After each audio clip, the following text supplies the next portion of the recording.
Greetings in the name of the Most High Yahuwah and his Son Yahusha to the 12 tribes that are scattered abroad.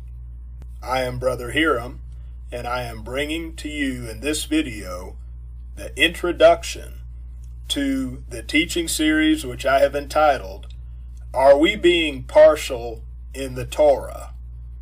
Rethinking Deuteronomy 24:1-4. Are we being partial in the Torah? Rethinking Deuteronomy 24:1-4. So why am I bringing this to you? This passage in the Torah is where many Israelites run to justify divorce and remarriage. Although Yahusha settled the matter in his answer to the Pharisees testing him on this issue, many who call themselves his followers do not accept his judgment, whether they realize it or not. Yahusha pointed to the creational universal law of marriage in Genesis 1:27 and Genesis 2:24 as his foundation, whereas the Pharisees pointed to Deuteronomy chapter 24:1-4 as their foundation. In this teaching series, I will demonstrate how that Yahuwah did not contradict his own creational universal marriage law by giving Deuteronomy 24:1-4 to Masha. What is being partial in the Torah? For the priest's lips should keep knowledge, and they should seek the Torah at his mouth, for he is the messenger of Yahuwah of hosts. Malachi chapter 2 verse 7.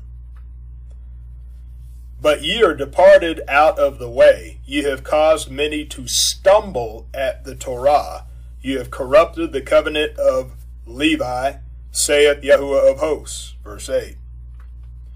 Therefore I also made you contemptible and base before all the people, according as ye have not kept my ways, but have been partial in the Torah. Verse 9. The priests taught the Torah, but they taught it in such a way that caused men to stumble.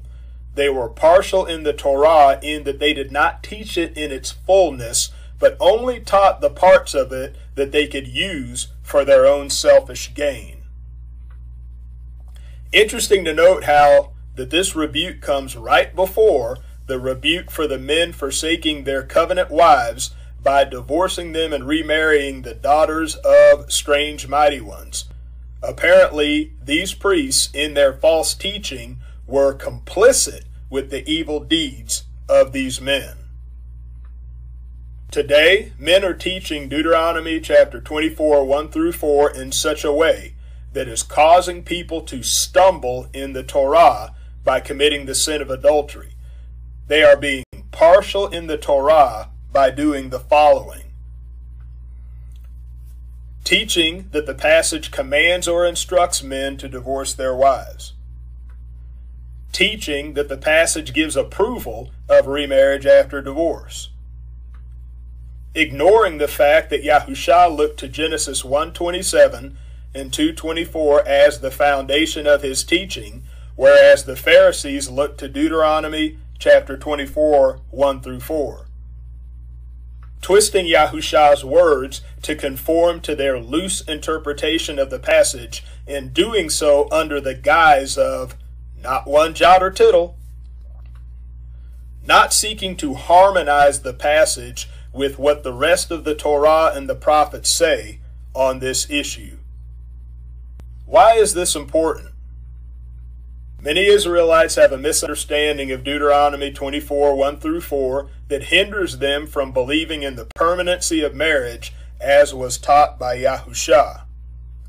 As a result, many of us are unknowingly following the Pharisees and not Yahusha. Marriage permanence is generally taught from a Christian perspective that is biased against Torah. For example, Moses in Torah taught the people to divorce and remarry, but Jesus nailed the Torah to the cross. There is a need for marriage permanence to be taught from a Torah-honoring Israelite perspective. Yahuwah gave the creational universal law of marriage from the beginning, which is Torah. Moses in Deuteronomy 24, 1 through 4 did not undo this law, but suffered or tolerated, not commanded, nor instructed, nor approved, men divorcing their wives. Yahuwah exercised his prerogative to no longer suffer or tolerate remarriage after divorce by fully enforcing his marriage law through Yahusha, and destroyed no commandment in doing so. What I am going to cover: the Torah on divorce and remarriage, the prophets on divorce and remarriage, Deuteronomy chapter 24, 1 through 4 in context. Challenge questions. I am going to be posing challenge questions at the end of each of the parts of this lesson and at the end of the parts of the other related lessons that I am going to do. Now, the purpose of these challenge questions is to steer the engagement on this issue in a meaningful direction. We're told in Sirach to understand first, then rebuke. So, answering the challenge questions demonstrates a willingness to understand first before giving rebuke, reproof, or correction. So, if you want to engage with me on this subject, then you will have to answer my challenge questions at the end of each of these parts. You'll have to go through these videos and you will have to answer my challenge questions. And once I see that you've done that, then I will engage with you further on this matter. And see, this makes for better use of our precious time. My time is precious to me, very precious. And I know that some of you, your time is precious to you as well. Now, me personally, I am a business owner, and I am a husband. I am a father of 8 children, 5 of whom are still living with me. And so my time is very precious. I don't have time to fuss and fight and waste time with people that will not at least hear what I have to say and answer my challenge questions. And so this is something that I'm putting in place to be beneficial, not just to me, but to you as well, because we don't have time to waste.